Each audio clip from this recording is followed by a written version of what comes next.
Welcome everyone to my channel, that is Fast and Easy Maths, which is dedicated to give you tips and tricks related to mathematics.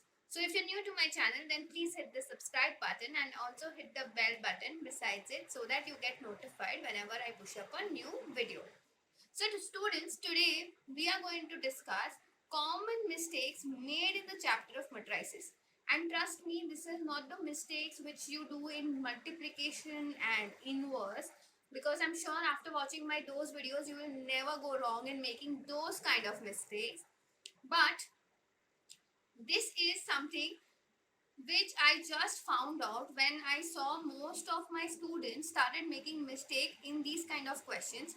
And the sad part is these kind of questions are actually very easy, and they are actually asked in many board exams. So I want you all to please pay attention and make sure that these kind of mistakes are never happening on your papers. Okay.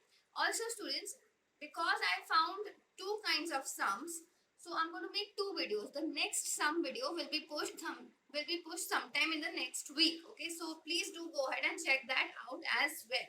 Okay, because these two are the kind of sums which I found that are mostly asked in these board exams. Okay, so without wasting further time, let's talk about this sum. Show that matrix A which is equal to 2, 3, 1, 2 satisfies the equation x square minus 4x plus 1 is equals to 0. Okay, and hence find A inverse. Okay, so basically you need to show that this matrix is satisfying this equation. So in place of x, you will put the matrix. So basically, since we have x square, so we write it as a square minus 4x will be written as 4a plus 1. This is where most of the students made a mistake because they took this 1 as 1. But please remember students, since it was in the form of matrix, so you will multiply any number. If this was 1, if this was 5, if this was 10, whatever that number would be, would get multiplied to an identity matrix. Okay, and I'm sure you must have understood that the order of this identity matrix would be what? 2 by 2. Why 2 by 2? Because the matrix A is of the form 2 by 2. Okay, so now let's put this matrix in this entire equation. So we have 2, 3, 1, 2 getting multiplied twice because it was a square minus 4 getting multiplied by a. So I'm just going to put the A matrix over here plus just 1 into I. So I can just write it as I. And what is an I? It's nothing but the diagonal elements are 1 and the rest all elements are 0. Now this you had needed to prove. Okay. So this is your LHS. Okay. So now let's do the multiplication. Now how to do this multiplication is nothing but just writing this row twice. If you don't know how to do multiplication, or if you do keep making mistakes in doing multiplication, then I request all of you all to watch my video of multiplying matrices, because trust me, after watching that video you will have absolutely no issues in multiplication of matrices. Okay, the link of which will be available on top as well as in the description. So 2, and then it's getting multiplied by this matrix. So we are going to write down the column, but we are writing the column horizontally. So this gets multiplied by 2, sorry. This gets multiplied by 1. And this one gets, this gets multiplied by the second row. So you get multiplied by 3 into 2. Here we get multiplied by 2 into 1. And again 3 into 2, and then all these values are added. Okay, then minus 4 gets multiplied to this matrix. Basically this is nothing but a scalar multiplication. So you will write, instead of 2, it gets multiplied by 4, so it gets 8. 4 into 3 gets you 12. 4 into 1 gets you 4. 4 into 2 gets you again 8. Minus, in identity matrix it will be written as it is. So 2 into 2 is 4 plus 3 gets you 7 2 into 3 is 6 plus 6, 3 into 2 is 6, so that's 12. 1 into 2 is 4. Sorry, 1 into 2 is 2 plus again 2 gets you 4. Then 1 into 3 is 3 plus 2 into 2 is 4. So 3 plus 4 is 7 minus 8, 12, 4 and 8 minus 1, 0, 0, 1. So basically when you do that, 7 minus 8, that is minus 1. Sorry, this was plus. I'm so sorry. Yes. So 7 minus 8 is minus 1 plus 1 gets you 0. 12 minus 12 is 0 plus 0 gets you again 0. 4 minus 4 is 0 plus 0 gets you 0. 7 minus 8 is minus 1 plus 1 gets you 0. So here, can I say this is equal to 0? So here we can easily say hence proved.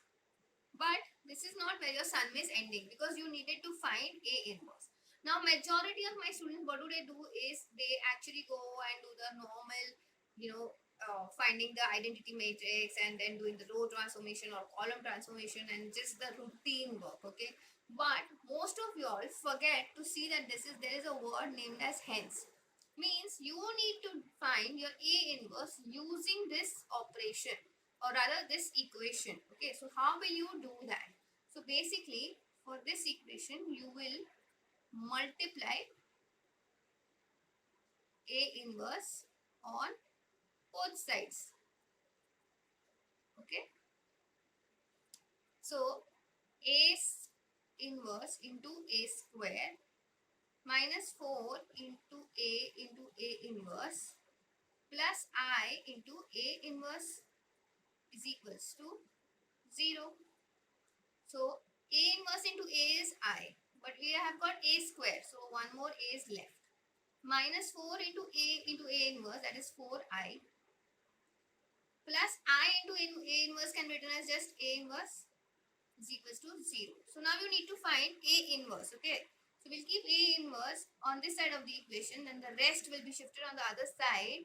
So you will get 4I minus A gets you A inverse. Okay, so now let's quickly see how do you do that. So 4I. 4I means 4 getting multiplied to 1. This is your 4I minus A is already given. So that is 2, 3, 1, 2. So when you subtract, 4 minus 2 is again 2. 0 minus 3 is minus 3. 0 minus 1 is minus 1. And 4 minus 2 is 2. Okay, students, please understand, in such kind of sums you cannot make mistakes, because these sums are those sums which will give you marks directly into your pocket. Trust me, these are much easier than actually the elementary row transformation or column transformation, because those sums are much more time consuming compared to this sum. Another thing I always tell my students is, whenever you have something in the form of prove that, then please you have to attempt those sums. You know why? Because you already know that whatever is your answer is going to be correct, because you will have proven that. Okay, also students, by now you all must have noticed a pattern in which I'm publishing. So basically I published two videos. One is on Monday, where I solve questions whose answers are very difficult for people to find. So these questions are mailed to me by my subscribers on my email address, and few of them have contacted me through Facebook as well. And on Thursdays I make these kind of videos where I know that some issues in the concepts are faced by my students, or sometimes they make silly mistakes due to which they are not able to score as much as possible. Trust me students, out of all the subjects, maths is the subject where you can score like the highest. You have the possibility of getting 100 and 100. Okay, so please make sure that you don't miss out on this opportunity at all. Okay students, another thing, if you want to improve your calculations, or if you want to improve your basic concepts of mathematics, then I recommend a book which is known as Vedic Maths for All Ages. The link of that book has been put up in the description. You can go ahead and check that out. Okay. Also students, don't forget to give a like to my video, because that is absolutely free, as well as don't forget to share these videos to whomever you think this might be very helpful. So that's it for this video. I will see you in the next video. See ya.